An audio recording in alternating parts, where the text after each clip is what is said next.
Network Flow. Kami nga pala ang inyong host na si Mark Alfred Cruz at siya naman si Saya Ronis.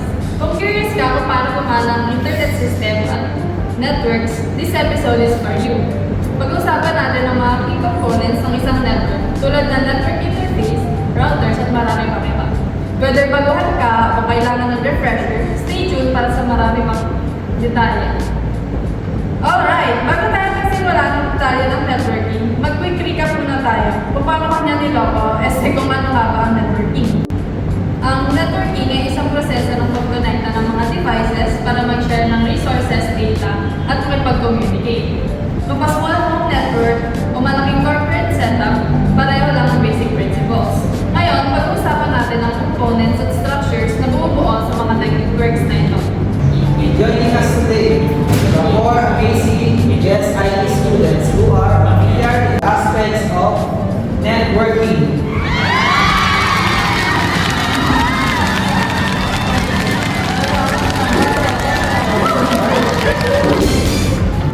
Please introduce yourself. Hi everyone, I'm Eugene Silimbahan. Hi guys, I'm Patleo Casino. And I'm Bishop Baskin. And I'm Vincent Jens. Umpisahan natin with network components. So, yung hardware, syempre, yung nagpapagana ng mga connections na to. So, pag-uusapan natin ang network interface card or ang NIC. Can you tell us more about ng NIC? The first component is network interface card or NIC. This is the hardware inside the computer or laptop that allows to connect network. It converts the data from computer into signals that can travel through the network's cable or wireless gateway Wi-Fi. Every NIC has a unique address called MAC address, which helps identify each device in a network. Network Interface Card, or simply a NIC. It is a circuit board on a computer that does the networking. It is literally present in all of the devices that have some sort of network connectivity on it. Whether it be your smartphone, smart TV, or even smart toilet, it has a NIC in it. However, they may look wildly different. See these pictures? Network card, Ethernet card, wireless adapter. They may look different, but they all have a NIC built in it. You will easily identify the NIC in the computers. See, this one even has a freaking antenna. But on small devices, they are often inbuilt onto the motherboards. Each NIC has a unique identifier called as a MAC address. And these MAC addresses are unique because it is assigned by the equipment manufacturer. You can see all of your interface card by running these commands on Windows and on Linux. These represent the interfaces. But not all the interfaces are the actual physical network cards. This one is a virtual NIC or VNIC or VIC in short. If you have one real NIC, you can almost make any number of virtual interfaces in your system. Virtual machines often use these VICs as their fake network card to simulate the actual system. But behind the scene, these virtual interfaces also use the real NIC for the data transmission. Let's move to another essential piece of puzzle. Switches. Can you tell us kung ano ang ginagawa ng switches? As yung switch naman, i-connect lang ng multiple devices within the same global network. And it helps them to communicate efficiently. And it links the MAC address of each device and send the data only to its intended destination, which makes it faster and more secure than the What is a switch? Also called switching hubs, they connect multiple endpoint devices within a local area network, computers, printers, servers, etc. They manage data transmission between devices to prevent network congestion. Imagine a traffic officer directing vehicles at an intersection. Switches perform similar coordination, but for data packets instead of cars. Love the analogy about the switches na in-explain mo. Now, let's talk about naman sa routers. Can you explain how they also play a role in the security? Router is a device that connects multiple networks. Example nga dito sa bahay natin, Wi-Fi network to the internet. I can say that the router is very secure because first off, we have here the NAT, or what we call the Network Address Translation, which protects or hides your real IP addresses. And we have second here, the firewall, which blocks the suspicious or unwanted connections incoming from the outside. And we have here using Wi-Fi encryption, which encryption scrambles our data so that even someone tries to intercept it, they cannot read it. And also we have here the device network, which we can check that what device are connected and block unknown devices and allow only trusted ones. And we have here, or we also routers can offer a guest network, where this separates visitors from our main network so they cannot access like our personal device or any devices. Lastly, we have the firmware updates, which we keep updating the router, keeps it protected from new security threats. Let's rewind a bit. Before switches come along, we had hubs. Can you give us a quick roundup? Ay naman, dito na tayo sa hub. Ang hub pala ay isang simple network device that connects multiple computers in a local area network din. It sends data to all device. Like, easy siya sa, alimbawa, pag yung computer A, kahit mag-send siya ng information or data sa B, dadaan mo na siya sa hub pag pumunta sa computer B. Ito naman is, madali lang siyang install. Tapos, low-cost lang din siya. And good din po siya sa small and temporary networks. Ito naman ay may kapagalan kasi it sends data to every device and less secure siya and not suitable siya sa large networks. Alright, let's move on to your access. Kaya, may ano tayong seryoso. So, let's proceed naman sa ating sa everyone na ginagamit ng lahat ng tao, which is modems. Ang modem naman is a device that allows your computers, smartphones, tablets, or other devices na makakonect sa internet. It does this by converting digital signals through these devices and then transmit those signals over telephone lines or cable networks. Also, modem does the opposite by converting incoming analog signals into digital signals so they can be processed by your device. And the modem is very important in this world because it has become an essential part of modern communication dahil na-allow nito yung connection between computers over long distances. Ngayon naman, ay yung part na marahil na pinaka-interesting. Pag-usapan natin ang access point. Ang access point naman or wireless access points or even WAP are networking device na nag-allow for wireless capable devices to connect to a wired network naman. So, it connects wireless to wired network. It is simpler and easy to install. Gawa ng it can connect to all the computers and the devices in your network than using wires or cables.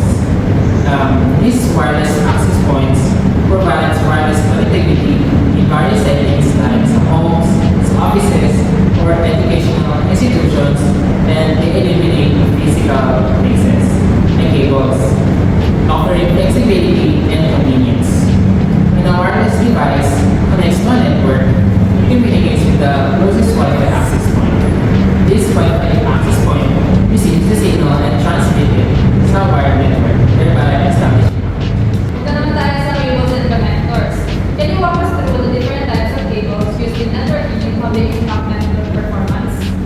So first, what is a computer cable? This cable is a conduit or power line that carries power, signals, or data that from one electronic device to another. Itong cables are typically materials na made from conduction or like copper or fiber na wrapped in one or more insulating layers. This helps to avoid interference and mas reliable the transmission.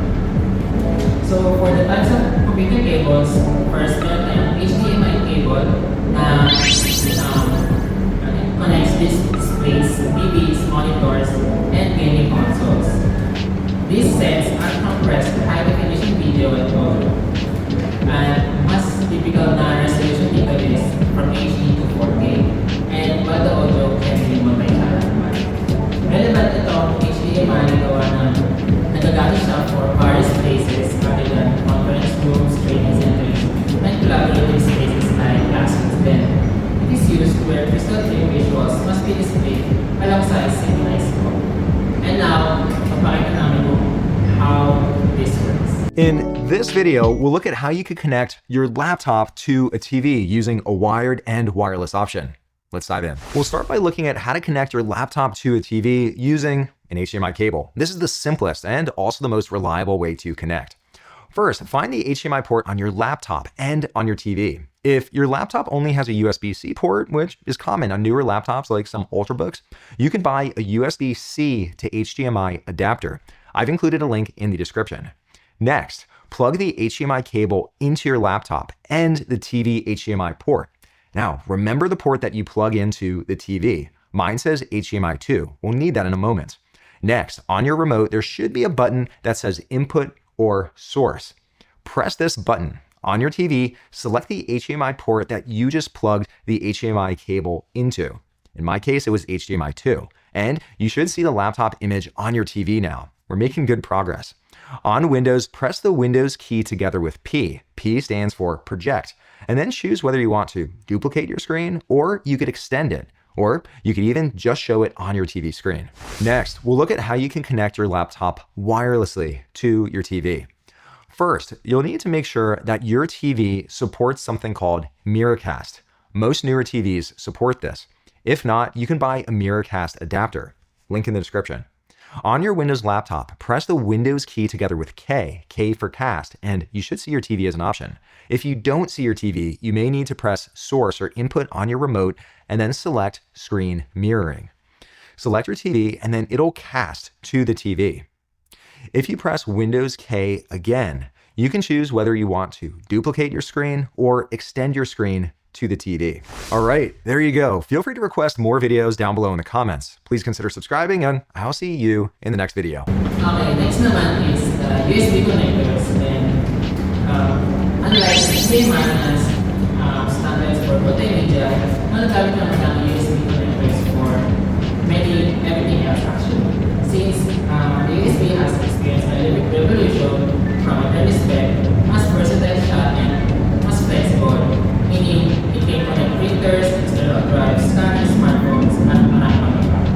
This is also a more valuable option since hindi lang siya nata-charge ng phone mo and laptop nakaka-transportation na din. Next is the VGA or Video Graphics Array. And isa, meron siyang ganyan. And na-ready siya ng mas matagal for the USB connectors. And since mas matagal siya nagagamit means limited lang yung resolution niya from 1080 pixels. And nagagamit siya for older projectors din or equipment where updates are unfeasible. Next we have the other types of Ethernet cables naman, which are Ethernet cables, coaxial cables, and RCA cables. Internet cable refers to the physical connection used to transmit data between your device, such as computer, router, or modem. Here's the type of Internet cable. First is Ethernet cable or RJ45. This one is the most common cables for wired Internet connections. It connects your modem or router directly to the device like computer and gaming consoles. Next, we have the coaxial cable. This type is often used for cable internet. You usually see it connecting to your cable modem to the wall outlet. This one are thick and insulated. They're also commonly used for TV services. Many internet service providers they use this for home internet connections. Next up, we have a fiber optic cable. This is used for high-speed internet. Instead of using electricity, fiber cable transmit data using light signals, which allows extremely fast speed and more reliable connections even over long distances. Next, we have the DSL or Digital Subscriber Line Cable. Lastly, we have this that used for existing telephone lines delivered to the internet service. Although it's not as fast as fiber or coaxial connections, DSL is still widely used in areas where fiber isn't available. Last but definitely not the least, let's talk about server and clients. So first, let's talk about servers and clients. Basically, a server is like the provider. Siya yung nag-i-store and nagmamanage ng data. Then yung client naman is the one na humihingi or nagre-request ng info, like your phone or laptop. Example, when you open your Facebook, your phone is the client and the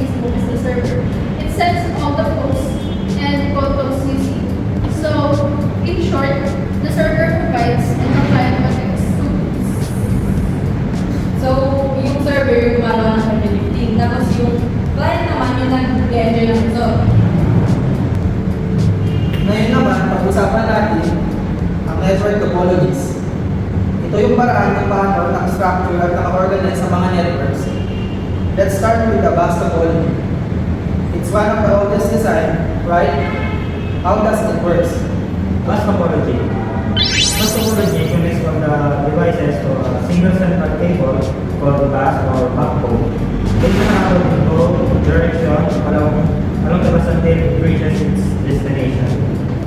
Advantage naman ng bus topology, easy to install and set up, requires less cables,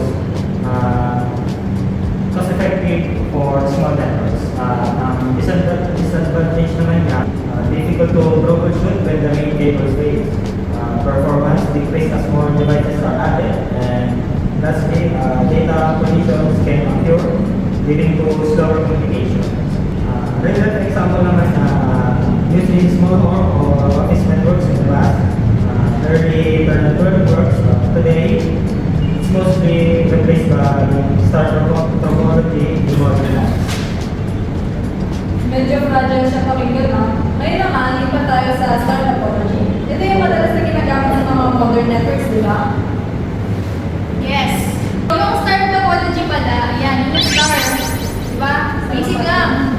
It's a network star topology. It is a network layout where all computers and devices are connected to the central device like switch, hub, and router. So, dito naman tayo sa advantages. Easy to install siya and manage. Tapos yung computer naman, halimbawa, mag-error yung isa, hindi maapektuhan yung ibang computer. And easy din siya na, halimbawa, pag nagbalik ng another device, hindi siya gano'n maapektuhan yung iba. Kaya madali lang siya palitan. Tapos doon naman sa disadvantages, if central device fails, the whole network stop. Tapos required siya ng madaming cable. Dito naman tayo sa real world examples. An office where all employees, computers are connected to the central switch or router that manage internet access. Okay, got it. What about ring topology? Dito naman sa ring topology, yan. Ring topology.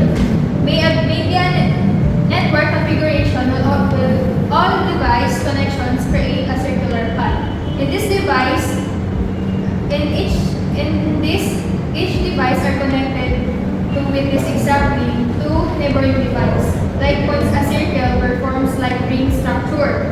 A number of repeaters are used in ring topology with large number of nodes of send data, and to prevent data loss, repeaters are used in this network.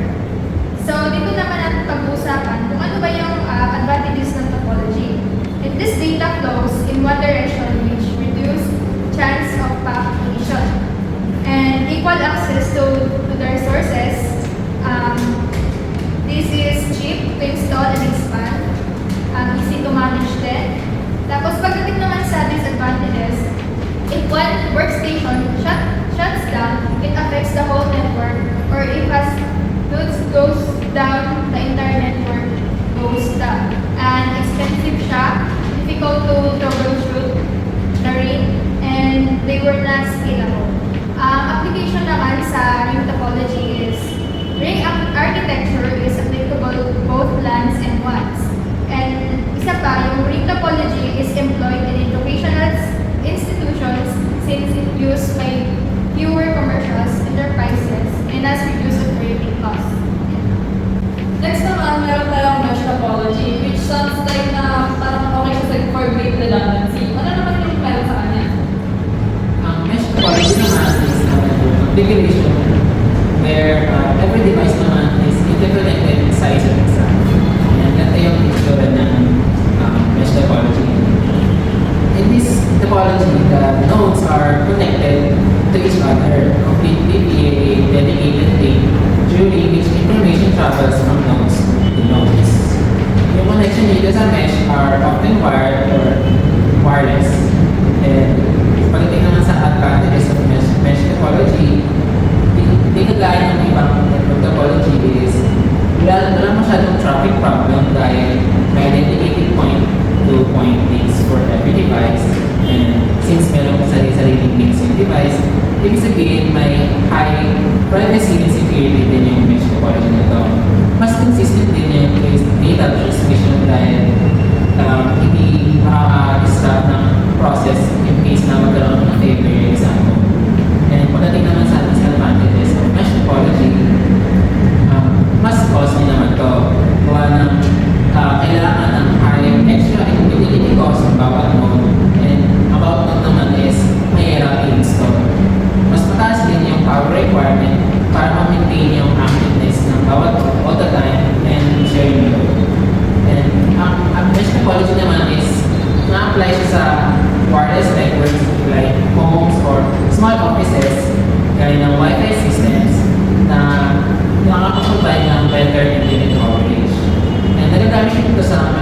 controlled machinery para for better productivity din.